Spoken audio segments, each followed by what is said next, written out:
was thinking about forgiveness and this idea of like repenting.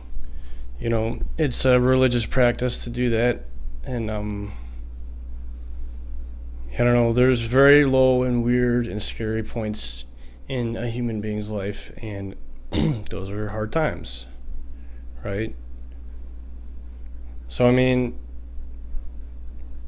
it does feel good, like to do it religiously every day is like it takes discipline. I don't. That's like a dogmatic religion, but you know, when the timing is right in your life, and I don't know, there's just nothing like having like a good cry, and like just asking God, asking whatever, you know, something, just please forgive me, because I can think of 10 things that I'm kind of ashamed of, and if everybody knew, like, you know, that, it would definitely make people think about me in a different way, and, you know, my character and all that. So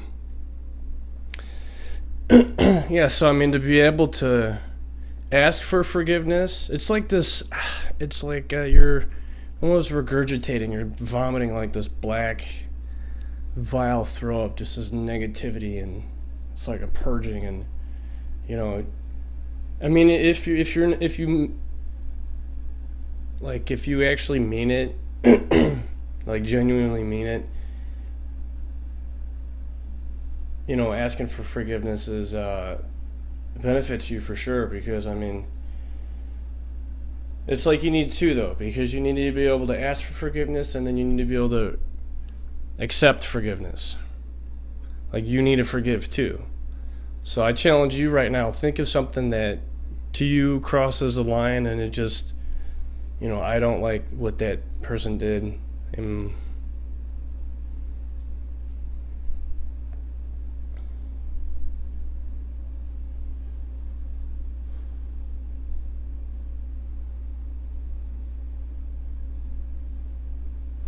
you know, and that kind of goes into something else that you can go into faith. You know, what is faith?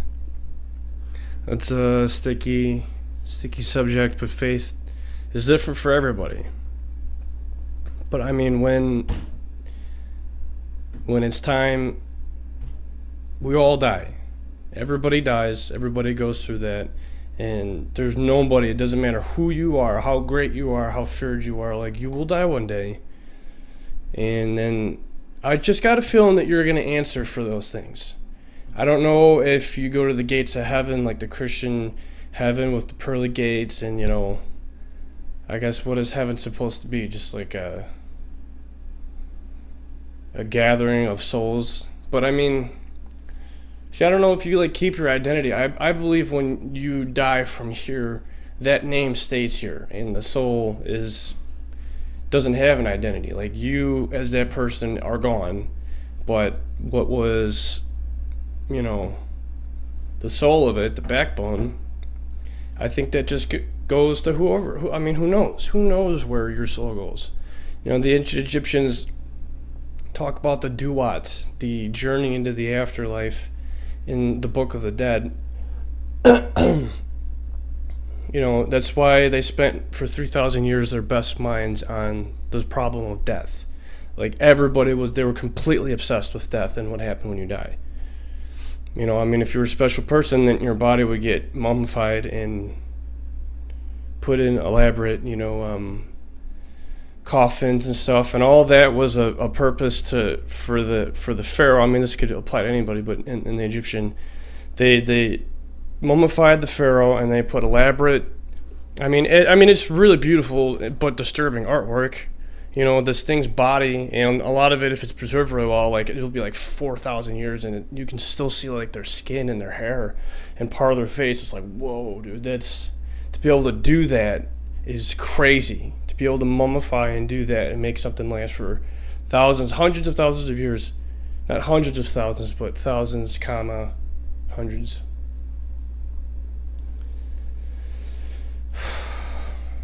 So I mean, all that was in an attempt to get your soul, all that was to prepare your soul for the journey, the duat. And I don't know specific the exact details, but it's something like the scenario that happens is, you die and your soul goes through this challenge. There's like a trials and tribulations that your soul goes through, and obstacles that you have to overcome, like this. Who's getting in here? So the Egyptians' version of what happens when the soul dies from the body, and you basically go into what's called the Hall of Ma'at. I think that's how you pronounce it. It's M-A'-M-A, Ma'at. And you are in the judgment hall of Osiris, and Osiris in the Egyptian ideology is the god of the underworld. There's a whole story that's based around Osiris, Isis, his wife, and they have a child, and that child is Horus. And that trinity is like a really important backbone to all Egyptian beliefs. Like the story of, and maybe I can get into that later, I don't know the real story behind that, but anyway, Osiris judges you. Just like how many religious texts say that you'll basically be judged. You'll be judged. Well, first you'll go through the duat, just to get, if I might be wrong, but I think if you go through the journey of the duat, then your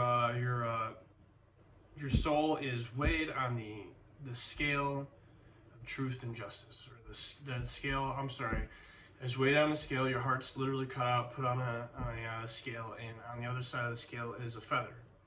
The feather represents, truth and harmony and justice, and if your heart weighs heavier than the feather, then another character, I think it's the jackal, Anubis, I think it's that one, comes up and just devours your soul, and you're not allowed to continue. So they very much think that reincarnation, this idea of your soul continuing on into an endless loop, possibly, are you being judged throughout your life, and that determines what kind of person you are, like what kind of life you get in your next life. Like if you're a garbage person, you'll be, have a terrible life. Or like that's, I don't know if you get judged. This is going outside of the Egyptians, but I don't know if you get judged, your soul gets judged like that. Maybe it does. The Egyptians definitely believed that, like I said, the story goes that your heart is, so you want your heart to be light. You want it to be light of just negativity and evil. And if your soul is light, then your soul is allowed to continue on and into this just continuous, like we all have had past lives. Every one of us has had past lives before. Probably many, maybe hundreds, maybe thousands, maybe like an infinite number of lives. And when you die, their soul leaves, and I think whatever happens. I don't know. It's up for debate. We'll never know. Until you die, we'll never know. But ultimately, there's this recycling of, like, it's just what it is. That's just the operation of the machine that we're in, this weird organic machine. So, I don't know. It's a cool story. I love Egyptian culture. I love Egyptian culture. It's so cool and so fascinating. And Egyptians knew some shit. I mean, they've been around for 3,000 years. Their civilization was established, and there's different sections. Like the Old Kingdom is considered the oldest when they established Egypt, and then there's an intermittent Middle Kingdom, and New Kingdom. New Kingdom is around the time of Christ. I don't know the exact year, but the New Kingdom, that's when Cleopatra was alive, and she was associated at the same. She lived with Julius Caesar. Is what I'm trying to say. And Mark Antony. I think she bangs one of the generals, Mark Antony. Then they have kids, and they end up, Cleopatra and whoever that other guy is. They commit suicide together. But so that's around the time of Christ. So the Old Kingdom is another. I believe it's another 2,000 years back in the past. So like we are closer. Joe Rogan says that we are closer to Cleopatra than Cleopatra was to the beginning and of the establishment of the Egyptian culture and the pyramids and all that. So that is just a ridiculous span of time. As a human being, it's a ridiculous span of time. it seems like a long time. A lifetime seems like a long time, but man, I mean, 100 years is a long time for a person, but really it's like a million years is nothing. It's a nothing, just something that comes up and disappears instantaneously in the scheme of time.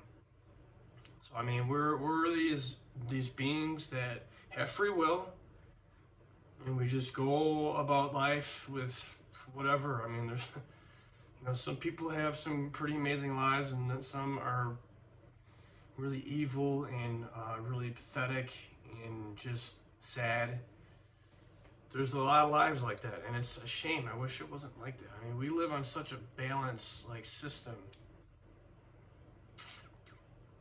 Yeah, I don't know what happens. All I could try to do is, and I could tell anybody what to do, is just be who you are. Try to figure out who you are, and just enjoy life.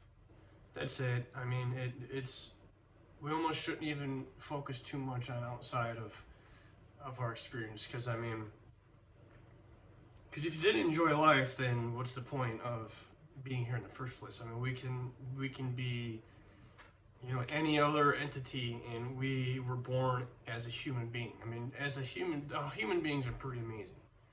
Like, let's be honest.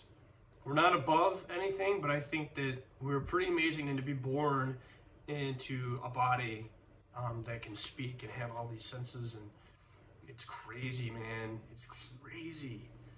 It really is crazy.